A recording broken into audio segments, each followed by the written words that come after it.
right, so you let the cat out of the bag. I'll tell you the real quick story about me buying drugs in the police parking lot. So I spent 7 years undercover buying drugs for a living as a police officer. And one day, to show you how really smart drug dealers are, one day I'm supposed to meet up with this guy and buy some drugs from him. He says, well, where do you want to meet? Because he had to go just north of Division off Cooper Street to get the stuff. I said, well, let's just meet in the parking lot at the police station. And he goes, are you out of your mind? He goes, that's the police station. I said, all the better. Who's going to think about us doing a deal in the middle of the police department? So I meet up with him. I give him some money. He goes up the streets, gets drugs. He comes back. In the meantime, I call up David Kunkel, who's the police chief at the time. I said, Chief, look out your window. I'm doing a drug deal in the parking lot. He's like, only you, Ross. Only you.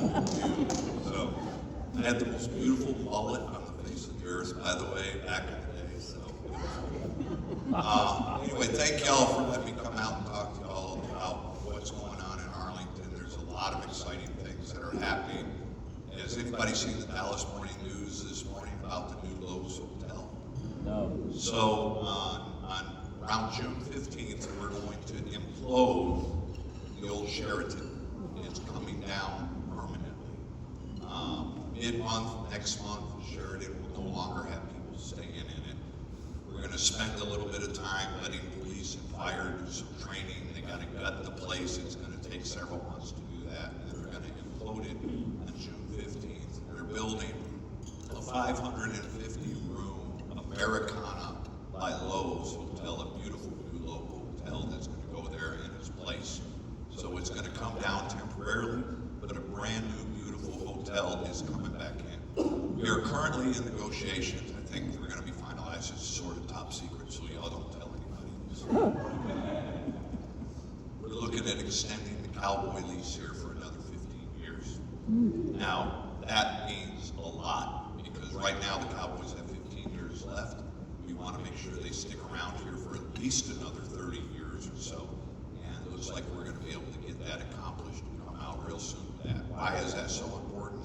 Because when we have companies like Lowe's coming around here, they need to know that we're going to have America's team playing in Arlington for 30 more years. And that's really what that's all about. Have you heard that we're in discussions with the Dallas Stars? Well, we are in discussions with the Dallas Stars, but we're not the only one. Like I said, we're on a game of survival, and we need to be the last city standing on that island. Right now, the Plano's on the island, Dallas is on the island, the Colony thinks they're on the island. But the Stars are looking to move somewhere else. The Stars and the Mavericks are going to split up. I think Dallas is trying to keep the Mavericks. They're not putting a whole lot of effort into the Stars. The Mavericks went ahead and bought about 200 acres where the old Cowboys Stadium used to be. So don't be surprised if they end up over in Irving, somewhere like that. Anybody want to know what's happening at Lincoln Square? Lincoln Square is an important, exciting type of project. We have been wrestling with everything going on with interest rates, with the cost of labor, cost of materials, and everything like that. You're going to be seeing shovels in the ground probably this spring at Lincoln Square. It will be called the Anthem. Some of the things are going to be staying. Some of the big stock box stores will be staying on the west side of Lincoln Store, Arlington Coat Factory, PetSmart, the makeup place. Alta. Thank you. All right, Jeff. Alta, PetSmart, all of them. Alta, all of those things are going to stay over there. The movie theater is going to stay. Boomer Jacks is going to stay. Well, there's going to be a whole new redesign of that area there for the Anthem, with the road coming through the north over there. Rolling Hills Country Club has changed. Sunrise Rodeo used to meet up there all the time. I know because I was there with them back in the day. And now you see all the development going up there with the back 75 acres or so being new luxury homes happening up there. We have a few exciting events coming to Arlington. One is the Grand Prix of Arlington. If you've seen the construction going around AT&T and Globe Life Field, IndyCar racing is coming to Arlington. They're going to be racing on the streets of Arlington they're going to be going down Randallville Road at speeds between 180 and 200 miles an hour. So it's going to be absolutely crazy going on. They're going to have concerts going on outside, a big festival type of experience. The Lone Star Smokeout is happening this spring in Arlington. You can Google that. That is where we take barbecue and country music and put it together and have the best facility you can think of. I went with Cowboy representatives up to Chicago because Chicago's been hosting the Windy City Smokeout for years and years and years. They've been doing country music and barbecue up there. Chicago is not the place to be if you want to do country music and barbecue. You got to do it in Texas. So we decided to bring that down here to Texas. And there's going to be all kinds of A-list country artists performing. This year they're going to move it from Lot 10, where they had it last year. It's going to be more in Lot 4. Big outdoor festivity. We have this little thing called the World Cup coming out here. In the World Cup, we have 9 games in Arlington, more than any other city in North America. We have people from all over the world coming in. So last night I had a little meeting with Governor Abbott, and we have a World Cup game here in Arlington on July 3rd. We have a World Cup game here in Arlington on July 6th. Right in between July 3rd and July 6th is July 4th.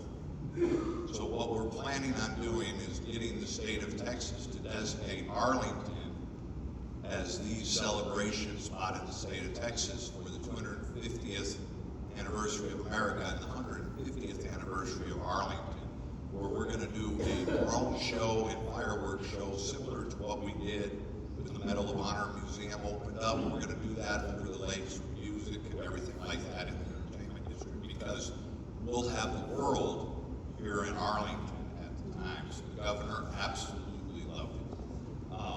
Six Flags. People keep talking about Six Flags and what's going on over there. Six Flags is doing some pretty cool things. Six Flags had an opportunity at the end of the year to purchase all the dirt that they're on. Six Flags doesn't necessarily own all of that dirt that they're on. They didn't buy the dirt. People are thinking, well, they're moving. Well, they're not moving anywhere.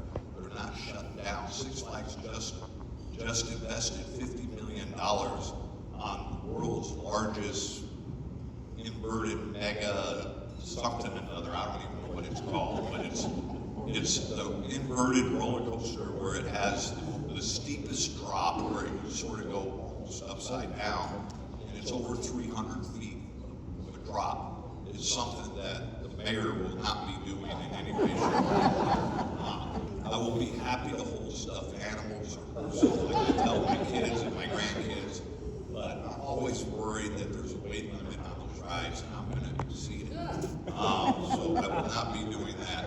Very excited because Six Flags has a new president and CEO.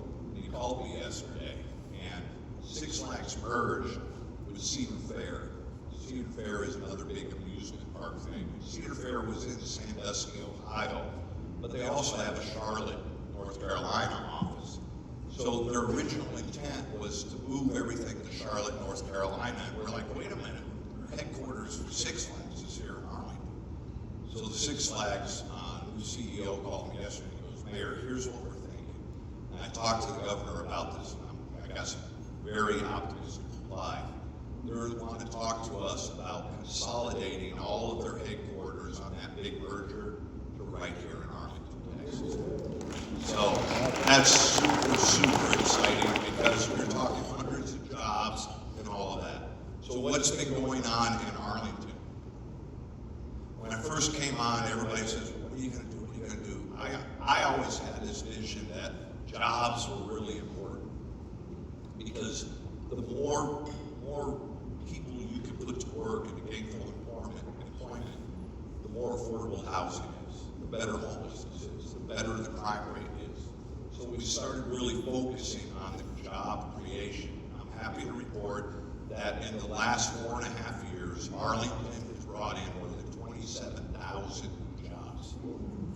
Arlington's average wage has increased more than 20% over that same time period, and we brought in 13 new North American and world headquarters here to Arlington. That has made a tremendous difference in Arlington. The third richest zip code in North Texas is here in Arlington. People are floored by that because we're known as this little sleeper community over here. But it is incredibly busy and productive here.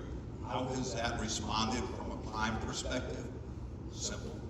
This last year alone, overall crime in Arlington has decreased 12%. Over the last 4 years, we've had a decrease every single year in crime at a rate of nearly 20%. That is absolutely incredible.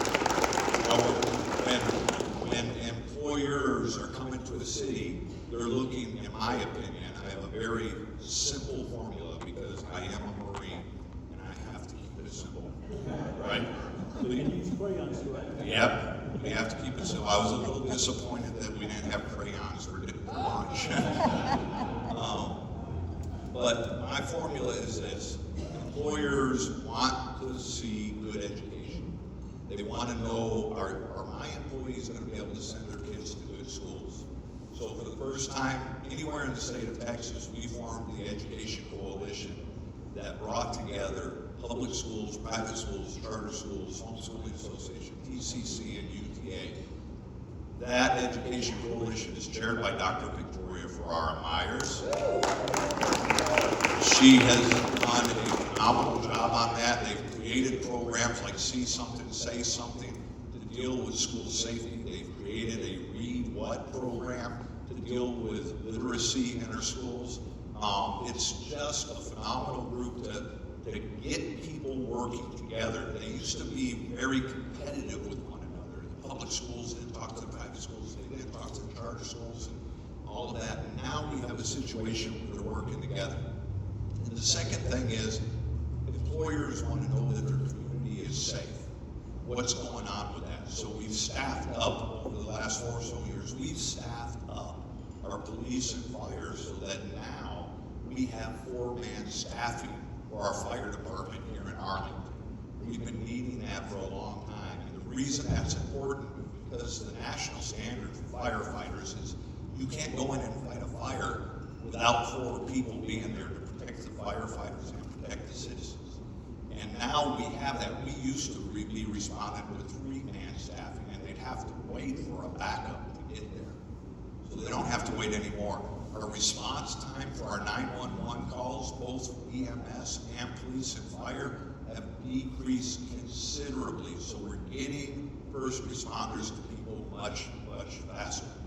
We have a whole blood program with our fire department now. We're the only city in the state of Texas to have a whole blood program.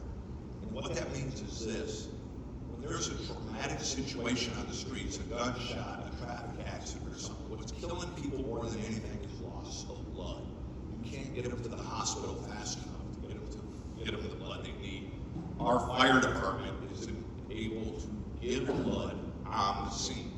In the last 5 months, they saved over 20 lives. 5 months, 20 lives. Let it sink in. It is a life-changing difference. Our police department has a cold case unit that is working hand in hand with graduate students at UTA that is doing some incredible work on resolving some cold cases that have been going on unsolved for decades and decades and decades.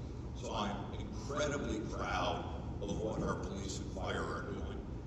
And the last thing that companies are looking at is they want to make sure that your community is dealing well with each other. They want to make sure that you know how to love, respect, and treat each other with dignity. Arlington this last year passed Houston as the most diverse city in the state of Texas. I believe that Arlington is the most diverse city because we're the most welcoming city. We don't care what you look like, where you're from, who you worship, how you worship, who you love, how you love. We care about treating each other with dignity and respect. And that's important. I'll give you a quick example of how that worked. Remember when the Gaza War broke out? protests, anti-Palestinian protests, and pro-Palestinian protests going on all over the country. Here in the Metroplex, they're going on. In Arlington, I had my Muslim and my Jewish advisory council come together, and they said, Mayor, we don't want protest here. When we do a joint proclamation, no more hate. It was the only time I seen, I think Victoria, were you on council at this time, right? It was the only time I've seen council chambers in a standing ovation for a proclamation. It was absolutely incredible because the Muslim and Jewish advisory council stood side by side. They said, not in our city. We're not going to tolerate any type of poor behavior in our city. And I was so proud to see what happened and how that looked. So we have a lot going on. Last thing y'all want to do is come out here and hear me talk all day long. Do I have time for any questions?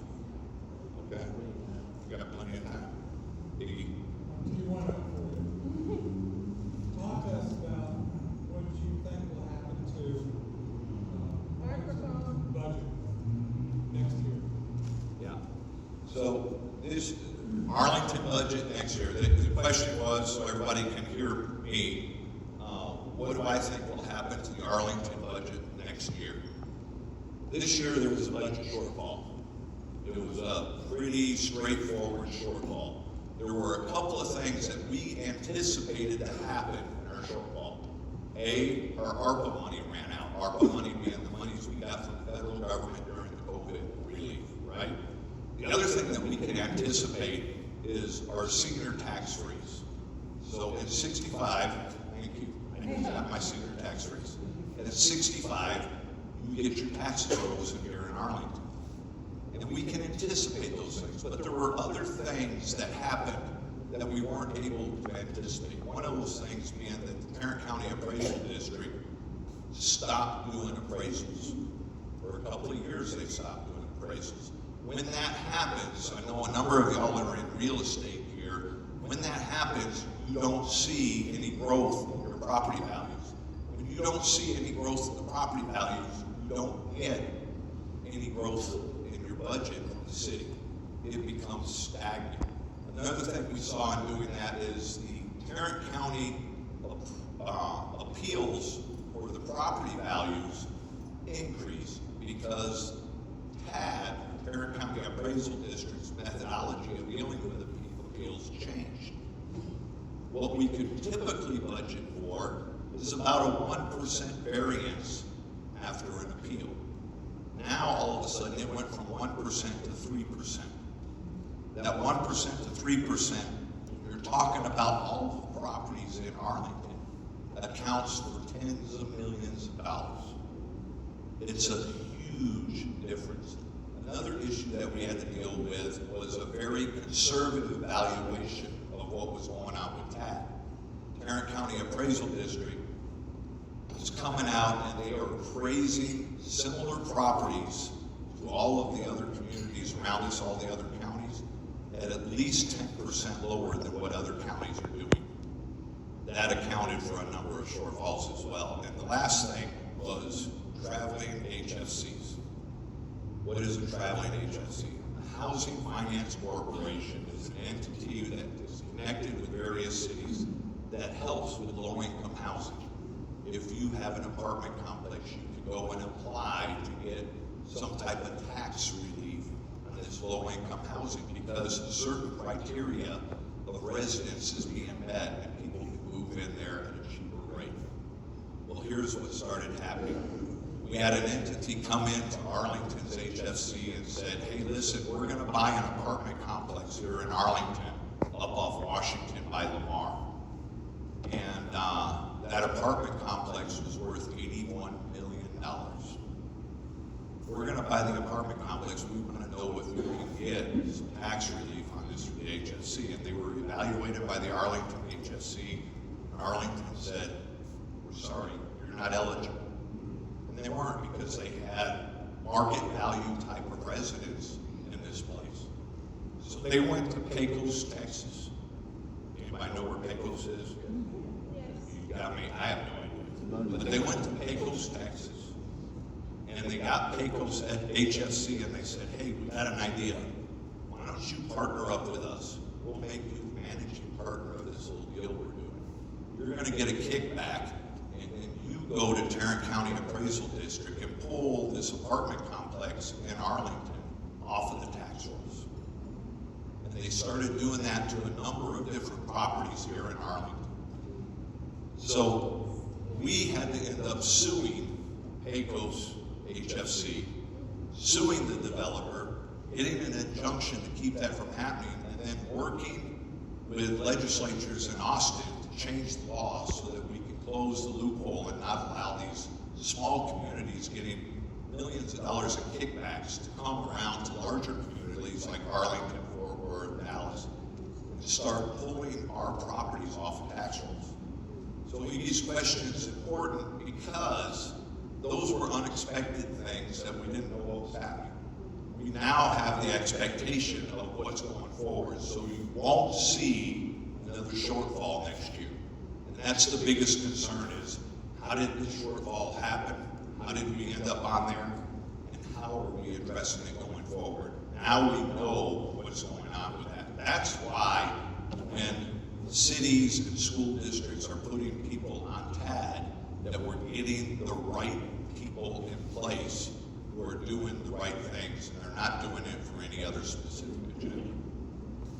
Jeff? Did the HFCs, are they going to actually retroactively go back to the ones that were approved? Well, in Arlington, we don't have any that have been specifically approved. I'm talking about statewide though. I'm talking about, will the governor say, any HFC, we're gonna backtrack it if their reason is not just for a good reason? Yeah, here's the short, honest answer. I don't know, because the multifamily lobbyists are a powerful unit in Austin. Yep. They just are. Even after we got the law changed, they started screaming and yelling, and they went to the author of the bill that was passed and signed by the governor and said, you've got to amend this because it's not fair to us. So now we're fighting this thing all over again because they're the ones paying for these type of things. So to be honest with you, Jeff, it's a coin toss all the way back. Mayor, thank you for all that you do so very much. Talk a little bit about the success of the new convention center and the bookings and rankings that they have. Man, y'all are teeing me up pretty good on this one. Some of y'all are really testing my memory as well. You wanna talk gambling? So, I don't have any gambling answers, okay? So here's what's happened. You know, this last year we opened the new Lowe's Hotel with the convention center and everything. Arlington is the 50th largest city in the country. Within the first year, the partial year that we were open, we were already ranked as the 52nd best meeting spot in the country. And that was just immediately in after. This year, we moved from 52nd to 36th, okay? Guess who we just passed? Frisco? Fort Worth. All right. So we are ahead of Fort Worth as the best meeting spot here in North Texas. Let me give you a couple of other things.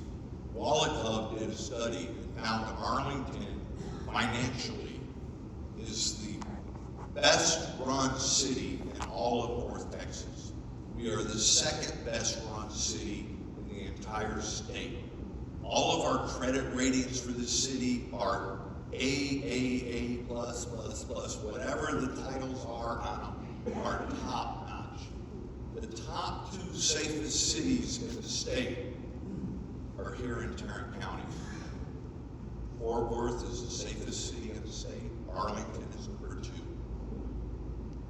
Now that speaks well for what we're doing here locally. It speaks well for what's happening with the crime rate here, what's happening with our police. It speaks well for all of that stuff. So it wasn't just the conventions. We're kicking some tail on on convention city stuff, tourism stuff. The financial impact for the World Cup is going to be over $2 billion. Yes, sir. East Space, what do you want to know? Whatever you can tell. eSpace is one of the bigger companies that we brought here in Arlington in a very long time. I personally think eSpace is going to have the impact here in Arlington similar to what General Motors Assembly Plant has done. And here's why. eSpace, we are building the first part of what will ultimately be over a 700,000 foot manufacturing facility. The first part is 450,000 foot manufacturing facility. eSpace manufactures low orbit satellites. The presidential administration, y'all may have heard about President Trump talking about the Golden Dome. Y'all heard this? And how we have to protect our city on that. I'm not going to ever get into politics with anybody, but I do believe that we all need to be protected from cyber attacks. That is where the next big wars are going to be coming from, is coming from the satellites and all the cyber stuff. So eSpace is able to do stuff that no other satellite manufacturing company can do. Normally when you launch satellites into space, I didn't even know this, you have low orbit, middle orbit, and then the far out ones that are out there. eSpace does low orbit. Rather than sending 2 or 3 satellites out at a time, they can launch like 50 satellites on a ship out there at one time, on a spaceship or rocket, whatever the world is. They can get them up there on a regular basis. They're headquartered here in Arlington, down at the airport. They're building it, they're not building them there yet. They have a temporary manufacturing plant in the old Siemens building in the entertainment district right now. They have a temporary manufacturing plant there as the manufacturing plant down at the airport is being built out. So, and it's bringing hundreds and hundreds of jobs that is just going to be incredible. And folks, these aren't just entry-level jobs. These are really, really good paying jobs. Yes, sir. The Texas legislature is receptive to your ideas, and they support what we're doing here. Yeah, I sat down with Governor Abbott last night, and he was in town for a meet and greet campaign fundraiser for somebody running for Congress. And Governor Abbott will tell you Arlington is the economic engine for the state of Texas. We got it going on, and he is very supportive. I told him, I said, Governor, I need your help on 2 fronts. I want help from the state to make sure we consolidate all the Six Flags headquarters here in Arlington. And he's like, you want me to help bring headquarters out of Ohio and North Carolina? Count me in. He's like, yeah, let's do it. And the second thing was, I need you to help us pay for this massive 4th of July celebration here because it's so expensive. He goes, all right, I'll tell you who you call. And then he gave me the information. So we're getting some good respect. I'll be candid. I don't care if you're talking about state legislature, federal legislature. It's tough on people on both sides because there's not a whole lot of working together anymore. There's just not. It's pretty much a divisive world out there.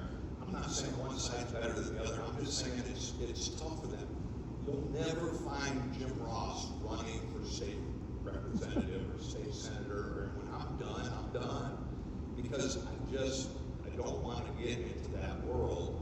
I just want to do what we're doing.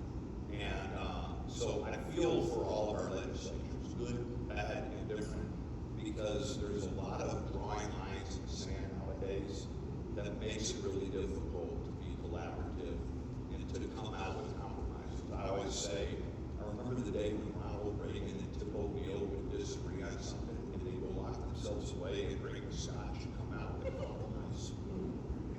That was cool. What happened to those days?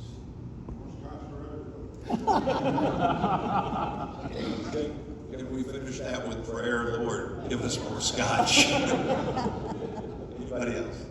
Yes. So the 4th of July coming up, who will be putting that on?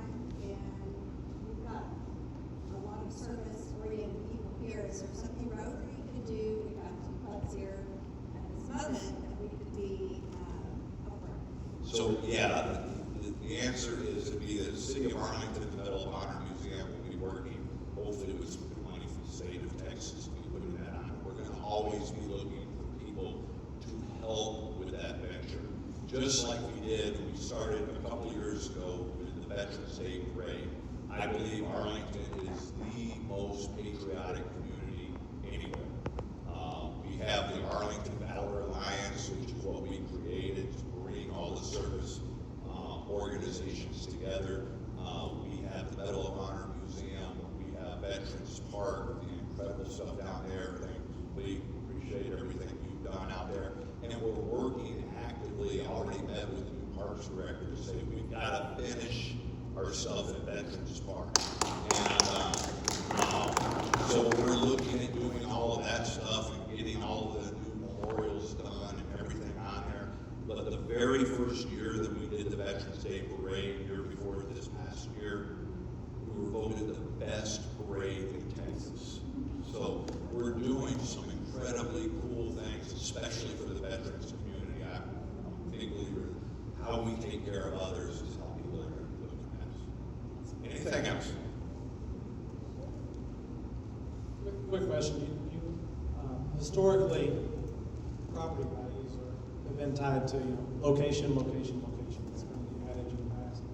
And it's usually been tied also to the traditional ISD. If you've got a really good school, your house, your home prices are up. You mentioned earlier different options. The fact that you now have charter options, you've got a voucher from the state, you've got private options, and you've got traditional ISDs. Do you think any of that has changed that dynamic, that paradigm, as far as property? Yeah, I think it's possible. If you look at the numbers in AISD, they've dropped by about 15,000 students over the last number of years. We're not increasing in the amount of students going in that our school district, we're decreasing. That has a tremendous impact on the amount of monies that they're receiving as well when it comes to that. And consequently, it does, I think, have an impact on quality and everything else and housing prices and everything surrounding it. So you're right, it does have a tendency to feed off of each other. It makes things more and more difficult when you combine stuff like what TAD was doing with the voucher program. To be candid, I am anti-voucher. I think that is horribly bad for our public schools. I think that our public schools need to be funded the best they can be funded so that we can take care of all students and not just give vouchers to those kids whose families can already afford to be putting them in private schools. We have to take care of all of our kids here, and I think it's critically important that we do so. So you're absolutely right, it does feed off of each other. I didn't get a chance to get through all of that, Randy. Plus, I can't leave with stuff like that because then the governor turns me off and he won't let me get into my ask. You need another question?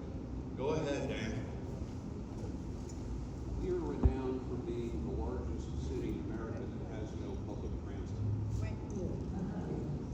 We are renowned for being the largest city in America that has no public transportation.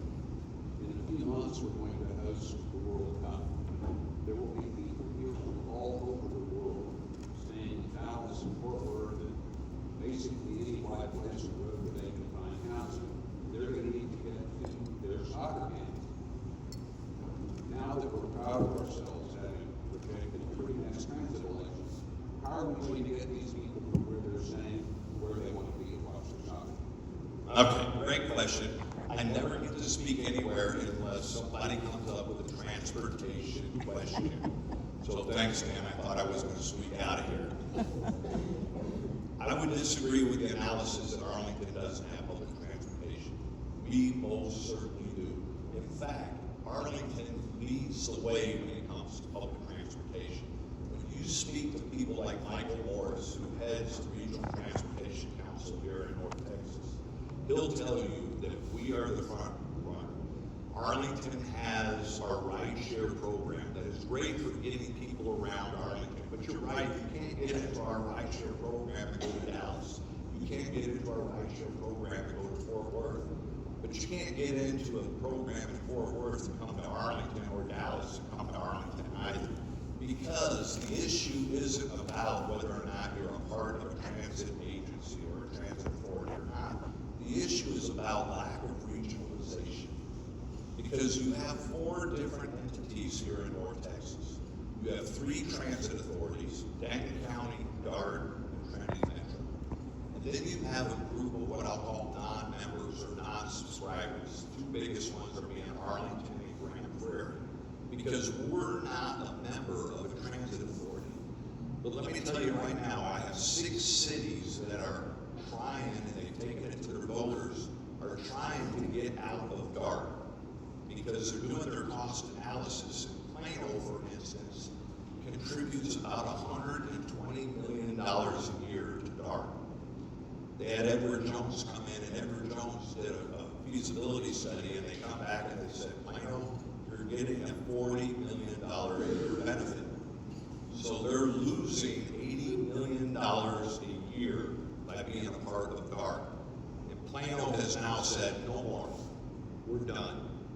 So the real issue becomes a lack of regionalization. Now, we're prepared for the World Cup. In fact, I have meetings all the time with all the other host city mayors about what's going on in the World Cup. We're using the Trinity Express coming back and forth just north of the city there at the Centerport area. We'll have charter buses that are moving people right into the entertainment district during the World Cup.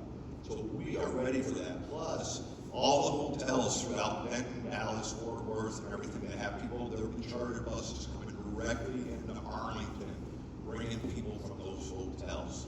So we're perfectly ready to move people in and out. Let me give another example of how much more ahead of the game Arlington is than anybody else. And a lot of this I contribute to Mayor Odom and Mayor Clark back when AT&T came here. When AT&T Stadium, Jerry Jones wanted to build a stadium here in Arlington. Jerry met with them, and he pointed at a spot right next to I-30. He says, here's where I want my stadium, right here, where God and everybody can see my stadium right here. And the traffic engineer said, that's not where you want it. You want it back here on the southeast part of Randall Mill and Collins. And Jerry was like, why? And they said, because nobody's going to be able to get in and out of things where you want to put your stadium. Our stadiums were placed strategically so that they conform with our transportation needs on moving people in and out effectively. So we're ahead of the curve on that. We are the first city to launch air taxis. We'll be demonstrating those this summer with eVTOL. We'll be launching out of the Arlington Airport. They won't be fully operational by the World Cup, but we'll be having them in a demonstration mode out here. We're doing drone deliveries. We're doing all kinds of cool stuff out here in Arlington that other people aren't doing, and we're setting the example of how to do it. We spend, give an example, Plano, I told you, spends $120 million a year to be a part of DART. You know how much we spend? About $10 million a year. $10 million a year. Our benefit is much greater than what Plano is getting. It just goes to show that we are better prepared, just candidly. And it's not Jim Ross. It's everybody in there, the staff, the city management, council, it's everybody who looks at these things and says, this doesn't make sense, this does make sense. So we're better prepared than any place when it comes to that, and I'm very proud of what's happening. I think that's it. Thank you, Jim. All right, thank y'all. Mayor, hold on a second, we want to thank you for being here. We'll let you, Bam. let you know that we, in appreciation, we are partnered with Webb Elementary, and we would like for you to sign this book. We donate a book for our speakers,